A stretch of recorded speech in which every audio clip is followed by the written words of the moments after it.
right, committee, we are going to go ahead and get started. My clock shows we are at 3:30, so everyone please take your seats as we begin. All right, ladies and gentlemen, you should have received from the committee assistant the minutes for January 12th, 14th, 21st, 26th, and 28th. What is the will of the committee on approving those? Representative Neighbor. Thank you, Mr. Chairman. I would move that we pass out favorably the minutes, which were exquisite in writing. Thank you. All right, a second? Do I have a second? Representative Berquist is the second. All right, and for the people in the second room over here to my right, go ahead and raise your hand. I can see you on my screen. When I say aye, so yep, I saw the hand. So just raise your hand if you approve.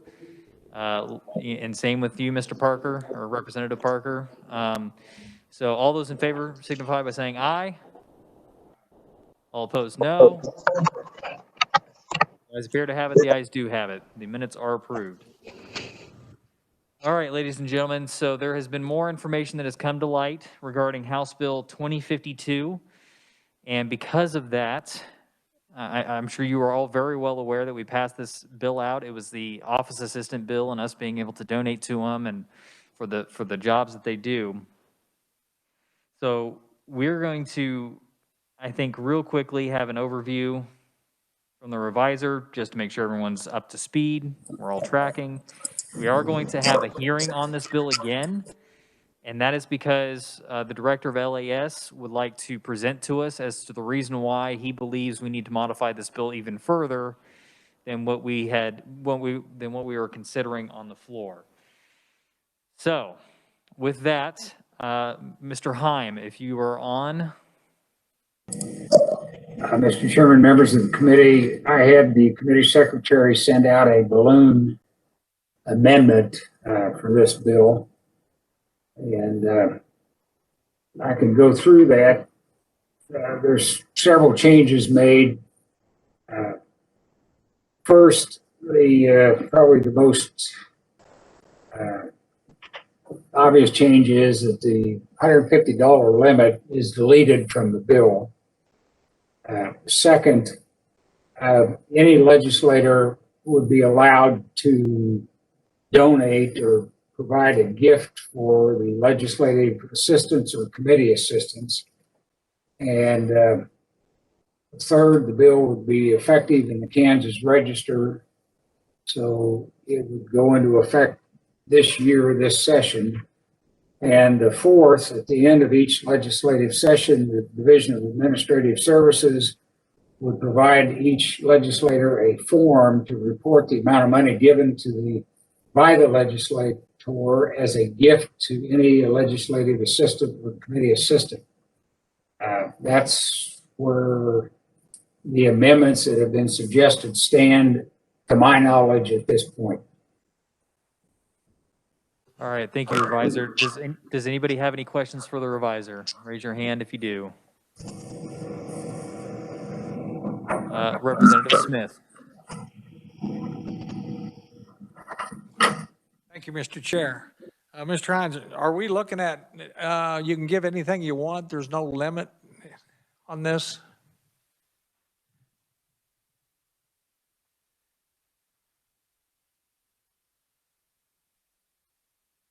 Mr. Heim, your mic is muted. There is no limit in the bill, in the balloon version of the bill at this point. Thank you, Mr. Chair. Representative Parker. Thank you, Mr. Chair. Mike, as I'm reading the balloon, I don't see any requirement that anything is actually done with that reporting form. Am I reading that right? That all we're dictating in this is that there will be a form? At this point in time, there is nothing there. There was some discussion about requiring the administrative services to send out a 1099 form to the But at this point in time, that's not part of the bill. It may become part of the bill, but as I understand, Mr. Day wants to speak about this bill. So I guess just to clarify real quick, then if I as a legislator make one of these gifts, what we've got currently written is that I would receive a form on which I could write down the value total amount of the gift. But if I as a legislator had given a gift, received the form and chose to do nothing with it, this does not have anything to say about that scenario, correct? I don't think that's the intent, but maybe it needs to be clarified even more, that the legislator shall submit the form. Thank you. I'd be supportive of a change like that. Yeah, the legislative intent here is that the form is meant for LAS to be able to obtain who has and hasn't given to their office assistants. And so if we need to make that more clear, we can. Are there any further questions for the revisor, Representative Smith? Thanks, Mr. Chair. Again, earlier we said you couldn't give them a gift card. So, Mr. Ryan, we can give them a gift card now? Hold on. I'm going to save that for the proponent. Okay. And if I could ask, there's so many people here in the building that help me. Xavier over here helps me every day. The ladies in social services help me. Is there a number of people, it doesn't matter how many you give it to, just the office aide or whatever? I will go ahead and answer that one. As you can see on line 16, it says legislative assistant or committee assistant. Thank you, Mr. Chair. You're welcome. All right, with that, we're going to go ahead and open up the hearing and have I have you listed as a neutral. So are there any proponents or opponents for House Bill 2052? Seeing none online, seeing none in the room, those sections are now closed. I'm going to open up the neutral section. Mr. Day, Director Day of Legislative Administrative Services, thank you for coming to committee today, and continue when you're ready. Thank you, Mr. Chairman. I'm Tom Day, Director of Legislative Administrative Services. As you know, when you had the original hearing on House Bill 2052, we did not testify.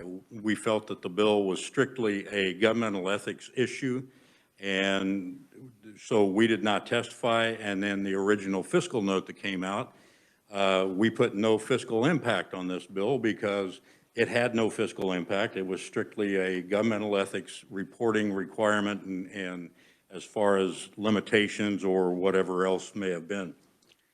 Before I start, I will also want to make a statement that I am not a tax attorney. I am not a tax lawyer or a tax accountant.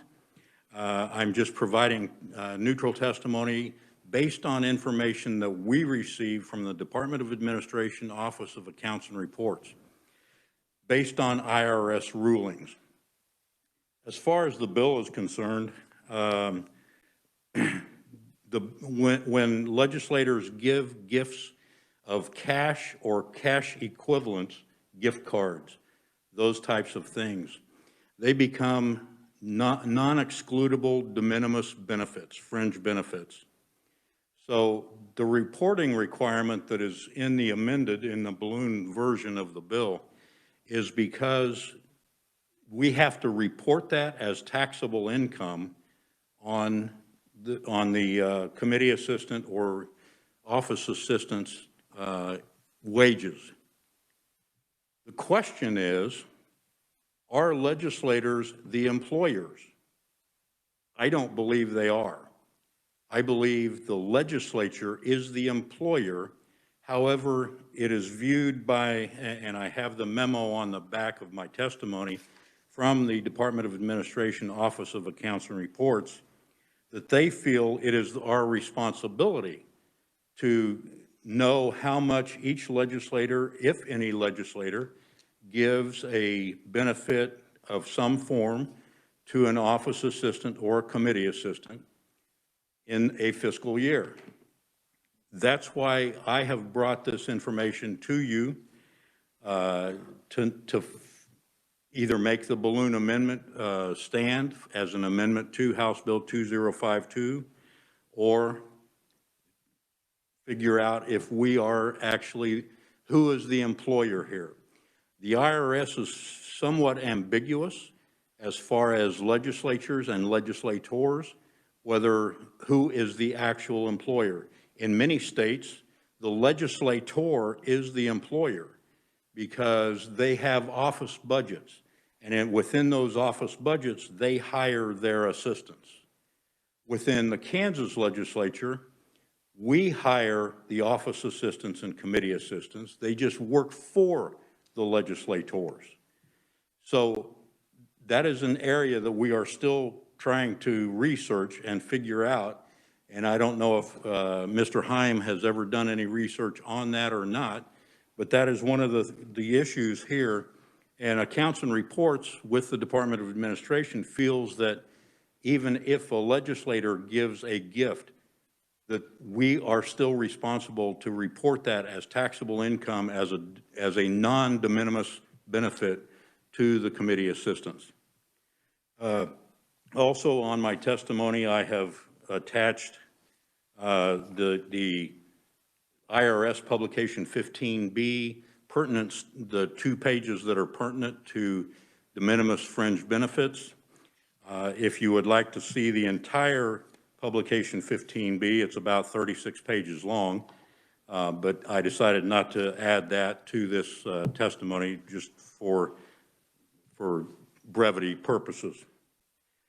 It appears that the Internal Revenue Service has guidelines that would that would require most gifts, cash or cash equivalent, given to session employees would be a taxable benefit and reported as income, and all pertinent tax withholding, Social Security, Medicare, and or capers, if applicable, would have to be taken out of that amount, whatever the legislator gave to them. I know this is an issue that governmental ethics has looked at, and it's a question came up about if I decided not to report it, if I took the form and didn't report it.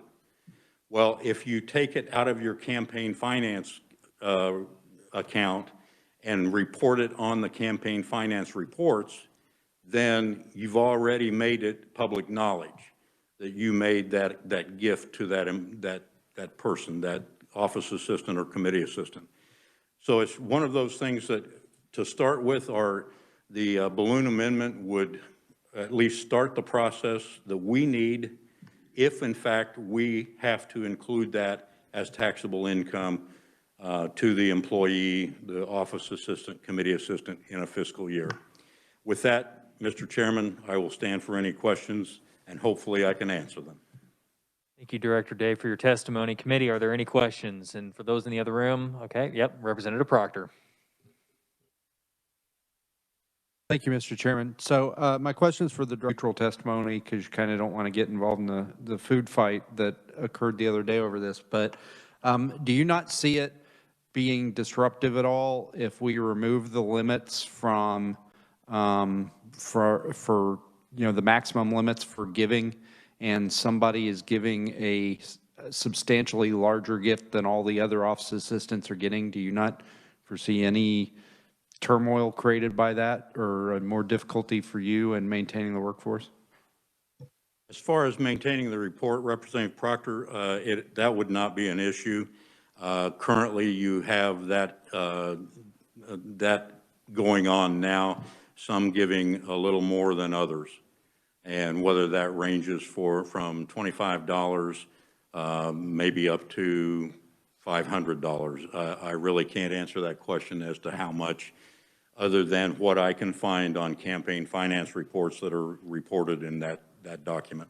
Yeah, and I'm not talking about the reporting requirement. I'm talking about the kind of the human issue of some people getting more than other people, and one office assistant getting substantially more than everybody else. You don't foresee that creating any personnel issues for you with office assistants? I would hate to give advice on that, because many office assistants do a lot for their legislators. Many committee assistants are in a whole different realm because they also handle all of a committee, or sometimes a standing committee and a joint committee. So as far as how much is given, I don't see that as an issue unless the assistants happen to talk amongst themselves and make it an issue. Committee, are there further questions for the director?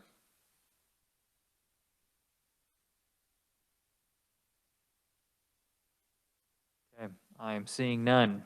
Speak now or forever hold your peace. Okay, thank you, Director. Appreciate your time. All right, are there any further neutrals for House Bill 2052? Seeing no further neutrals for House Bill 2052, I'm closing the neutral section. I am going to recognize that there is written only from the Office of Accounts and Reports from the Kansas Department of Administration. So if you guys want to go look at that online, it is published. And it does talk about what exactly is a de minimis contribution to employees and also what is a fringe benefit. And then they have several links inside of their testimony. So please go reference that if you have not already done so. Okay, so I'm going to go ahead and close the hearing on House Bill 2052. And I believe that I've already given everybody prior notice that we were going to work House Bill 2052. And so I do not believe that we have to suspend the 24-hour rule because of that. And so I'm going to go ahead and open up House Bill 2052 for working. What is the pleasure of the committee? Representative Neighbor. I just have a question, if I may.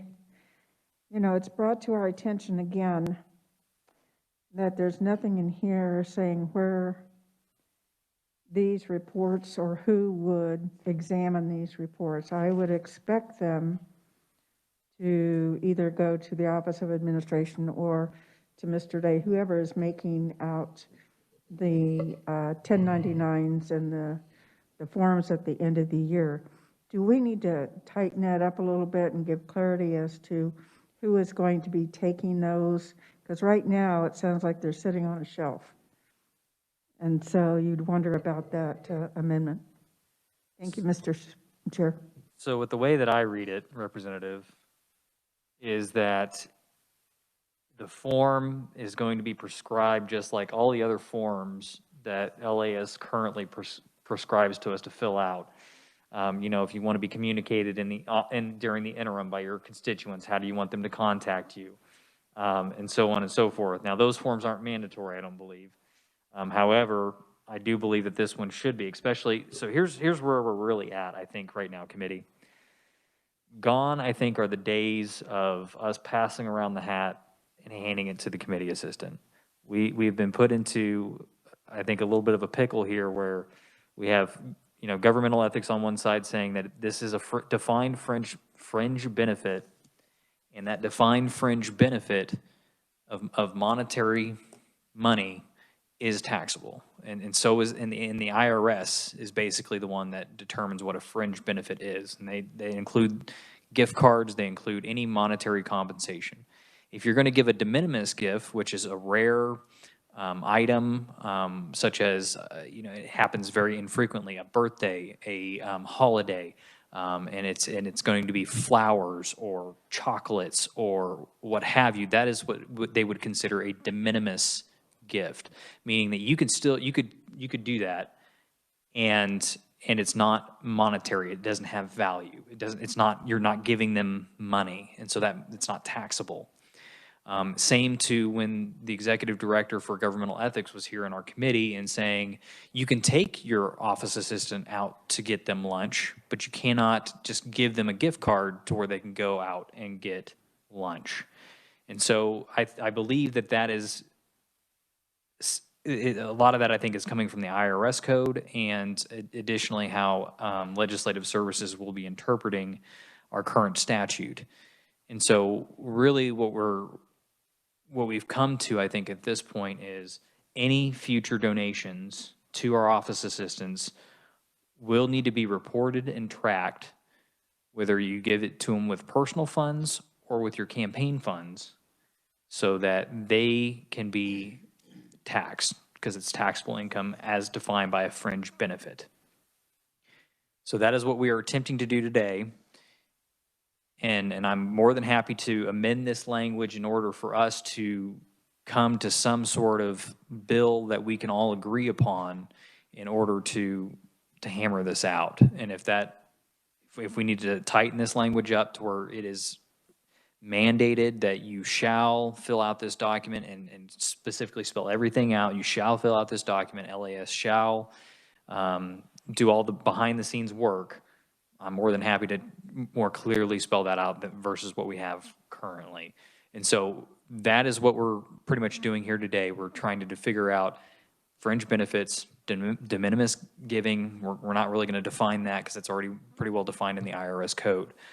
So we are attempting to define how we are going to donate to our office assistants and how Uncle Sam is basically going to get his cut of that money, because it is now seen as compensation.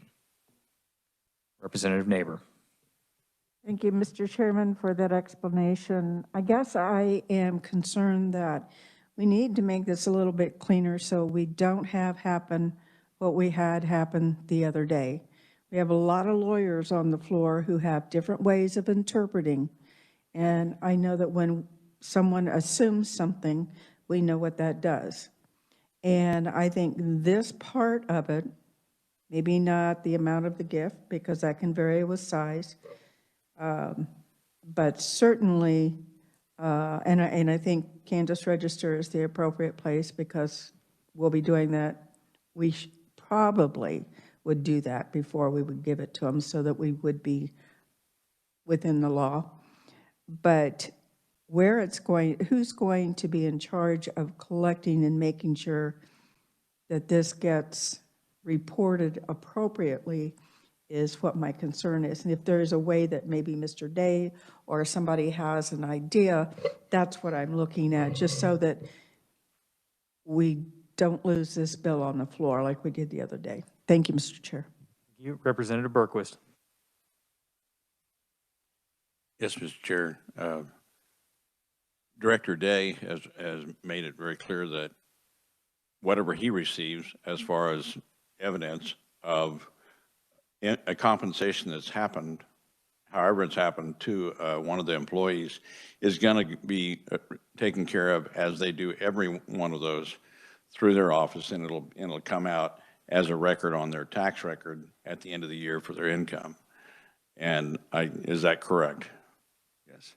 So the accountability is already there. Our accountability for, anyway, that's all I have right now. Let other people talk.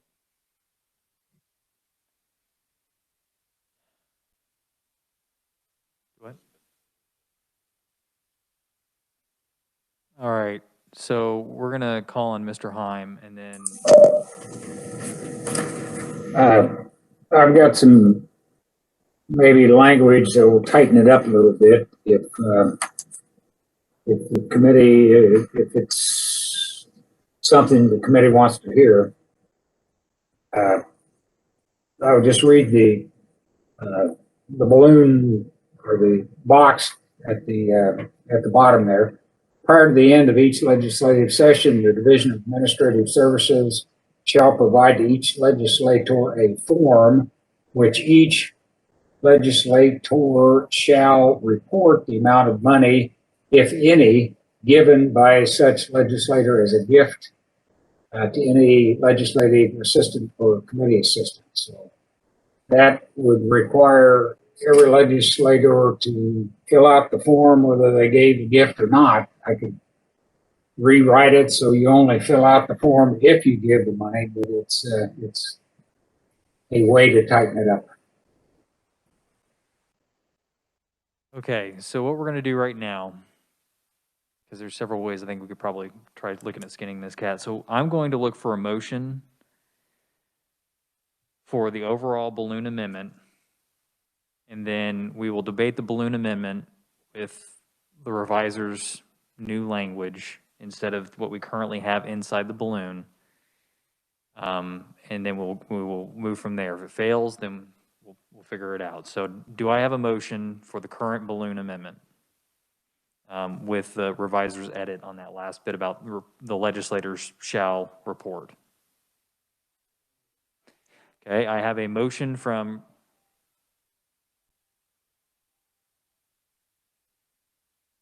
Representative Dodson, and I have a second from Representative Smith.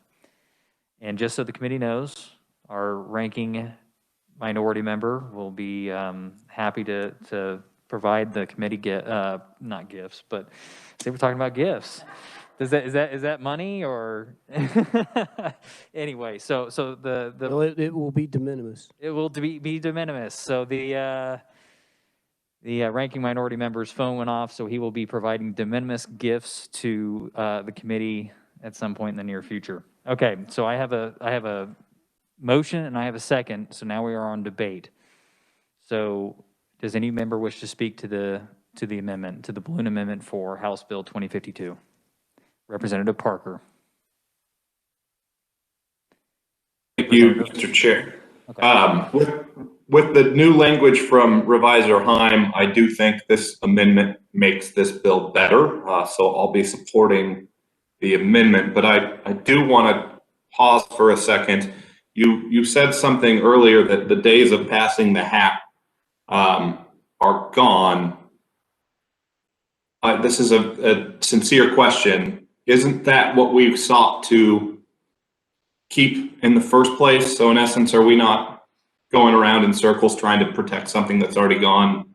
I'm going to state the obvious here, but it seems like it would be easier if we, as legislators, and I know it's not the purview of this committee, just pushed for a raise for assistance and left the gifts behind. Well, Representative, let me amend my statement by saying, you know, the days of old where we used to do it without reporting and everything else are gone. And going forward, we can still pass the hat, but it will be it'll all have to be reported. Thank you, Mr. Chair. All right, Representative Bishop.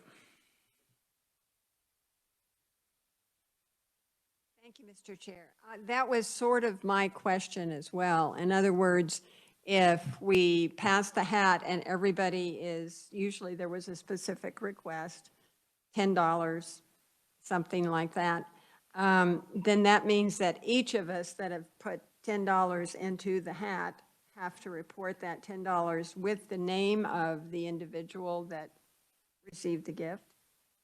I assume that the report will include that. That is my understanding of what we are attempting to do here today, yes. If you provided something in lieu of cash, like a flower arrangement or something like that, you would need to report the value of that? You would not, because that would be a de minimis donation. Thank you very much. You're welcome, Representative. Are there further questions in the secondary room? I see the chair recognizes Representative Lee Hahn. Thank you, Mr. Chair. So my comments are this. I feel like we've made a mountain out of a molehill, and what was intended to be a blessing has become a burden of sorts. I mean, we've been discussing over here in our room that it's really on par with a tip.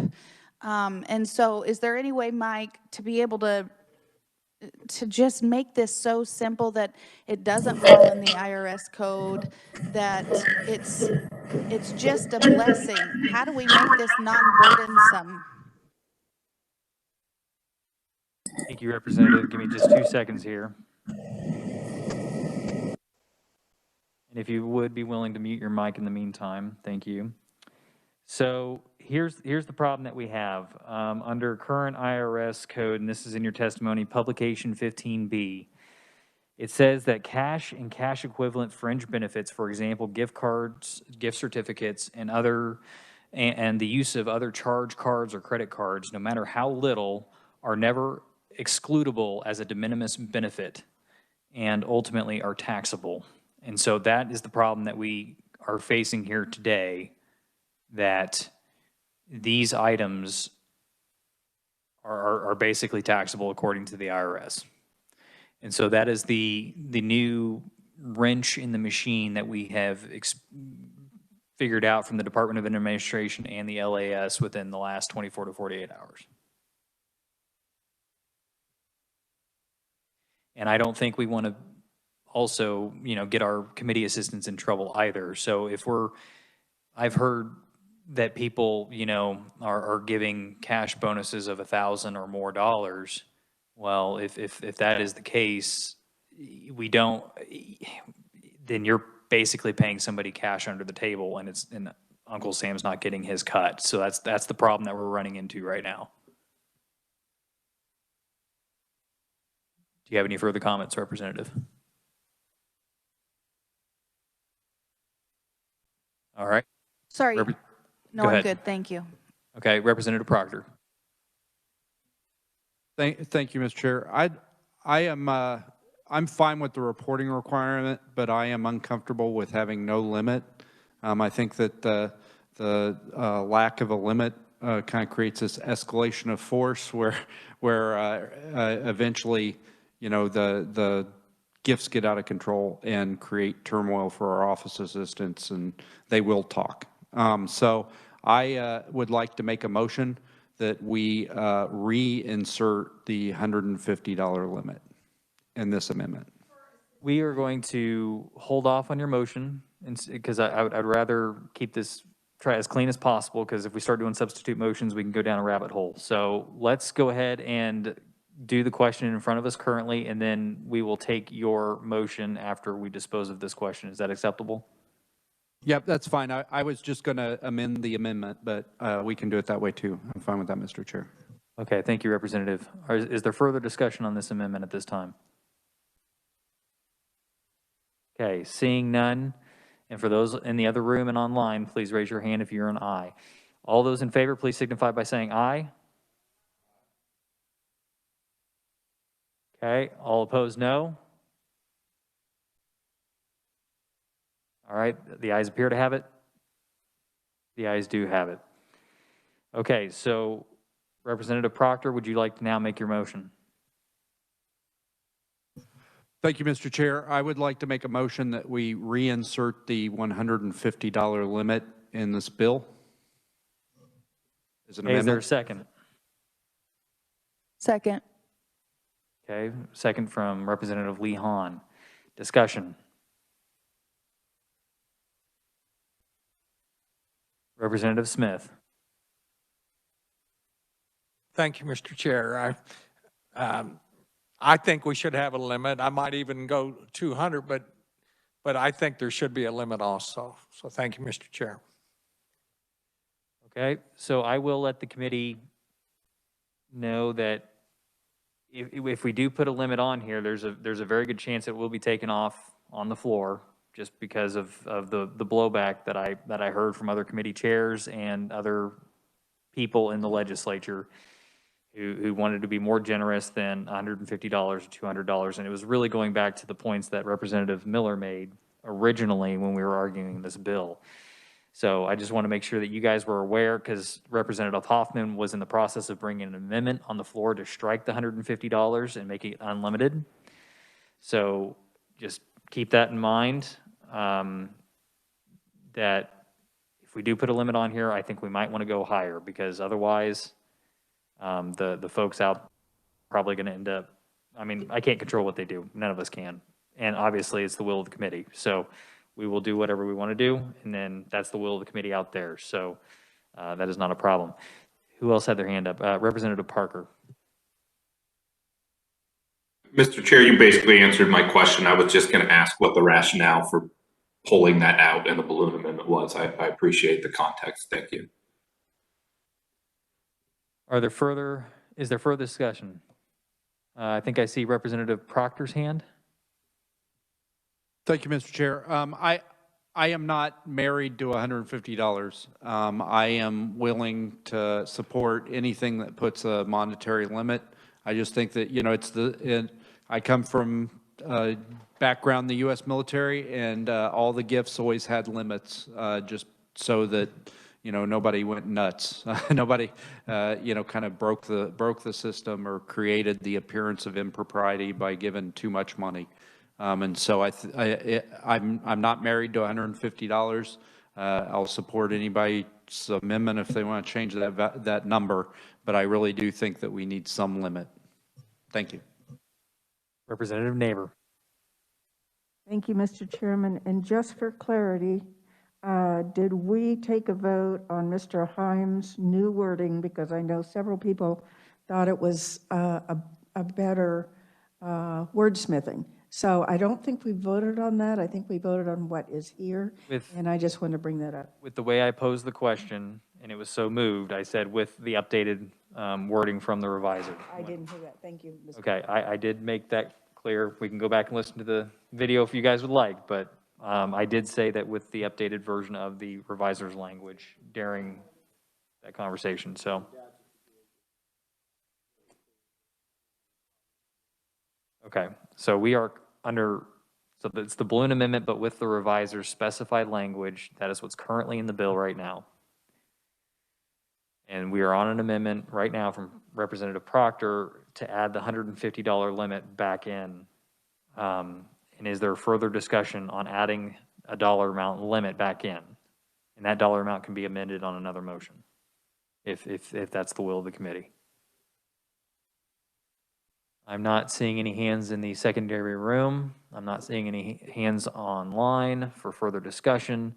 So all those in favor of the Proctor amendment adding a dollar amount back into the bill, please signify by saying aye or raising your hand and keeping it up in the other room. Okay, go ahead and everybody raise your hands who's in support of the dollar amount. And keep them up.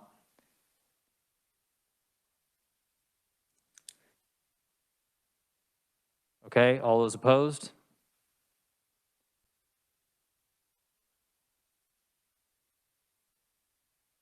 Okay. By my count, it's 8-4. Motion passes. So we now have a $150 limit back into the bill.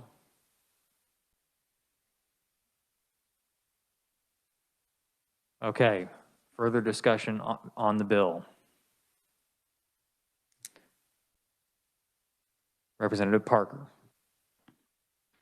Thank you, Mr. Chairman. I believe this is between us our third year now wrestling with this bill in the Elections Committee. It may end up having a longer tenure in this body than I do. I've been supportive of it up till this point, but I feel like the reason we keep running into issues with it is we are trying to simplify something that may not be fixable. And so to me, I think I'm becoming convinced that the answer is that the way we've always done things is maybe not the way that we need to do them moving forward.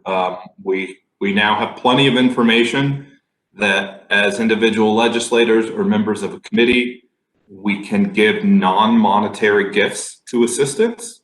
And if it's our belief as legislators and members of this body that assistants are not compensated adequately, which is my belief, we are in a unique position of power in this state to actually accomplish a change for that. And I believe we should remedy that through the appropriations process and actually just pay these folks what they deserve. So while I've been supportive of this bill for the past 2 years and our first attempt at it, I admire the intent of it, but I think at this point, I will actually be voting opposed to this bill. Thank you, Mr. Chair.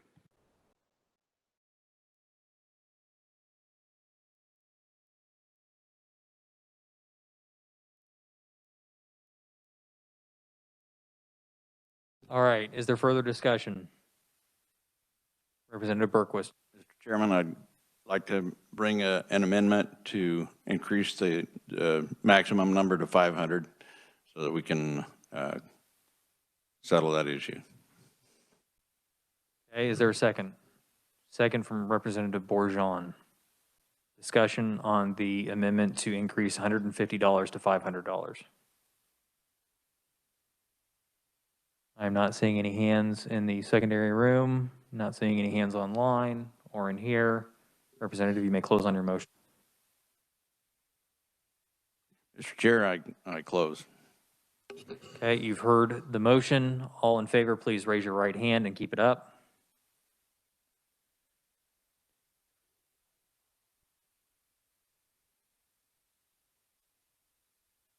Okay, all those opposed?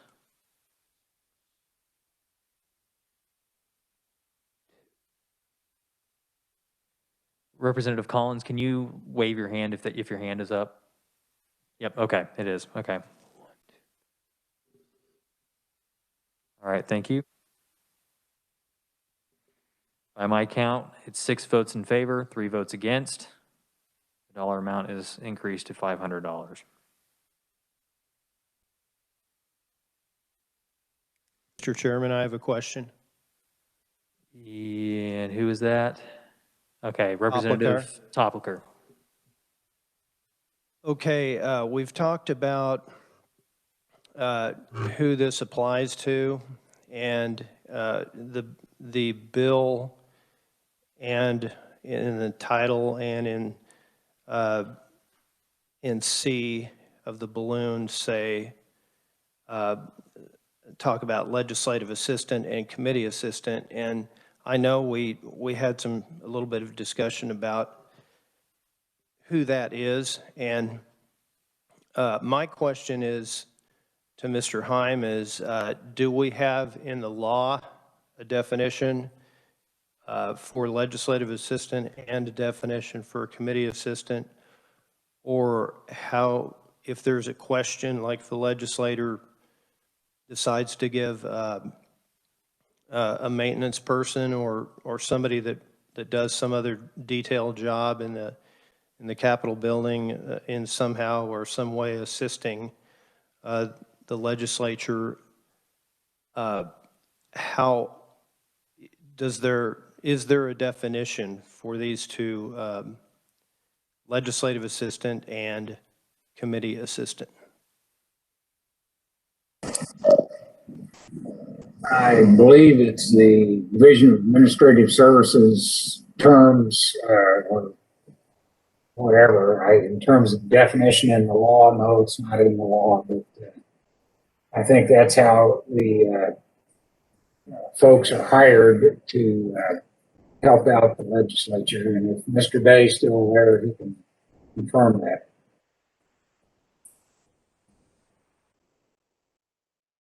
Representative, was your question answered? No, my question was not answered. Still don't know if a legislator theoretically could pull out a $100 bill or whatever it might be and just hand it to someone working in the building. And is that still possible? I don't think it is. I mean, if you're talking about giving money to a maintenance worker, and this bill, I mean, you'd be in the same position as you are now. If you give the money, it's going to be under the table. Just to follow up, Mr. Chairman, what about any other person who assists the legislature, say one of the clerks in the House or clerks in the Senate? Mr. Chairman, that's another question I have about the definition of a legislative or a committee assistant. In that case, I guess it would be a legislative assistant to either the House or the Senate. So Mike, I think what the representative is trying to say is that they assist us in the legislature, and so does that classify them as legislative assistants? Why don't we check with Tom Day and just see? I'm thinking that what his definition is. Committee assistant is, I think, obvious. It's the committee secretary that helps and someone that's in your office that helps the committee secretary and so on. The folks that handle the bills and the bill books and all that, arguably are legislative assistants, but that probably needs to be clarified with Mr. Day. Mr. Day, if you'd like to address the committee. Mr. Chairman, Tom Day with Legislative Services. Legislative assistants, it's on, yeah. Legislative assistants they are broken out like Mr. Heim kind of suggested. The committee assistants have a specific role. Legislative assistants would be those assistants for legislators. Then we have session employees who are assistants for the House or the Senate, the chamber itself, the chamber employees. We don't have anything to do with maintenance workers or anyone from the Department of Administration side that are inside the building. So if you were to give money to a chamber assistant, it still would fall under the same principles under the IRS guidelines. However, the reporting requirement might be a little different because it may not be a legislator that's giving money. It may be, let's say, the Secretary of the Senate. And I can tell you that I do know that the Chief Clerk or the Secretary of the Senate oftentimes take their employees out for dinner or for lunch or whatever that case is. I do not know of instances where they give them money. So it may fall into the same barrel, but it's a little bit different. Thank you, Director.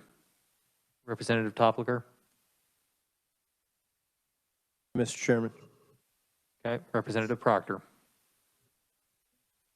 Thank you.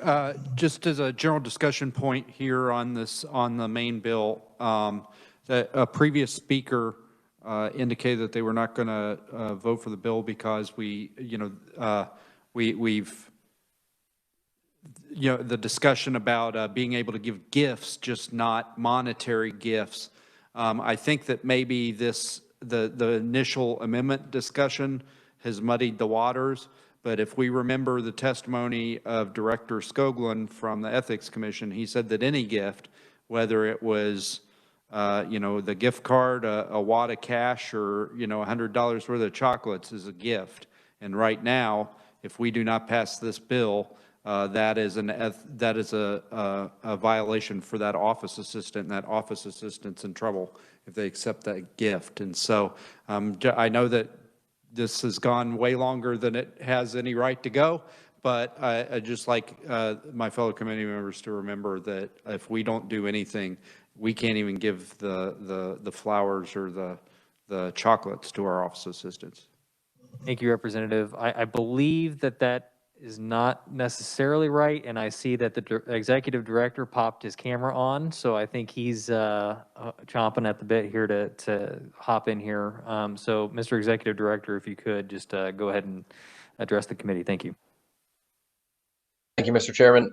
The prohibition in the ethics laws is a prohibition on compensation, and so it's a provision of money or gift cards. So anything that's a gift otherwise is not prohibited by the way that statute is written, because what we're talking about from our standpoint is a prohibition on an individual who is a state employee receiving payment from someone who is not their employer for something that is part of their job duties. Now, technically, the employer is the state of Kansas for legislative assistants. They are not, if they're being paid from a campaign fund, for example, or someone's personal fund, those aren't their employer, even if they work in that office. And so the ethics laws don't prohibit those gifts of things like flowers for a legislative assistant or taking them out to a lunch, but you can't give them something that is compensation or the functional equivalent of compensation. That's the ethics laws that we're talking about, and the reason why it was brought up before the Ethics Commission in the first place. All right, Representative Proctor, follow up. So what is the limit then? I mean, can I give my office assistant a car? I mean, it's not money. I mean, I guess I'm trying to wrestle with it because, you know, I'm also a small business owner, and if I give one of my employees a non-monetary gift, I have to report that as income for the IRS. So I'm not sure what standard's being applied anymore. I'm confused. If I may, Mr. Chair. Proceed. I think what's making this a little complicated is because we're talking about multiple different areas of the law. We're talking about tax reporting requirements. We're talking about, for our perspective, we're only talking about a limit on provision of compensation. Buying a legislative assistant a car would be extremely generous, but under the current ethics laws, not prohibited because that's not the equivalent of compensation. And so that's with the way that the statute is written. And that's why, again, there's definitely some odd scenarios that you could definitely posit around that ethics law. Representative Neighbor. Thank you, Mr. Chairman. This is just a comment. In all my time up here, I don't think I've ever seen $5 or $10 bring as much conversation and concern about ethical law before. And so you never know what just a little bit can do, and also what a lot can do. Thank you. I feel like we're attempting to name the state rock or something here, because that seems to be the stuff that always causes the most controversy. All right, so is there any other discussion on the bill?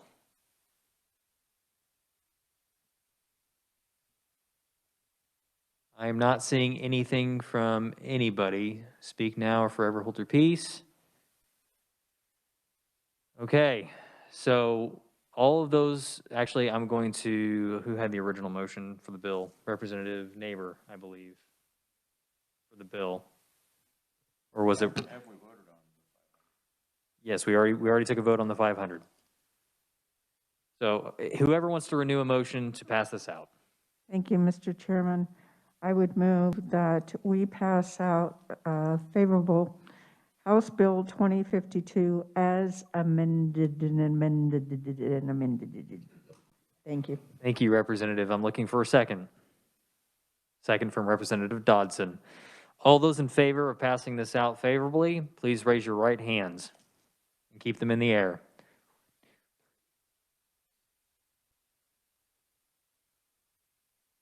Representative Toplicker, you're just slightly cut off. Is your hand up? Yep, it is. Okay.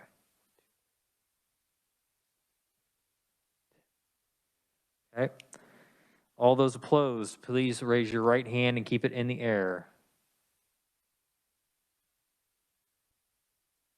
Okay, by my count, it is 10 votes aye, 1 vote nay.